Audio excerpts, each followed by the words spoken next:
करपुटार मन्दिर दर्शन गर्ने क्रममा छौँ हामी।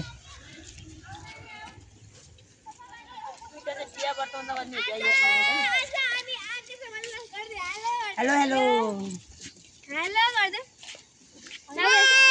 हेलो गणेश मन्दिर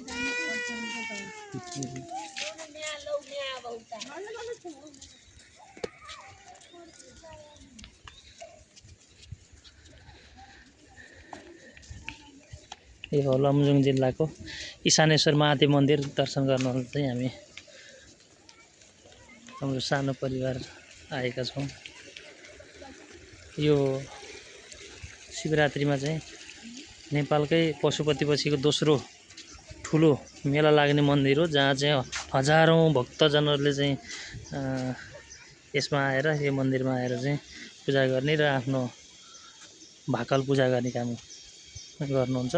र अहिले त धेरै खेत रोपेर यहाँ पुरै भइसकेको छ। यो देखेको पाटाभरि सबै भक्तजनहरू चाहिँ बत्ती बाल्नको लागि रातभरि जागेर बत्ती बाल्नको लागि यहाँ बस्नुहुन्छ। यो करपुटार मन्दिर।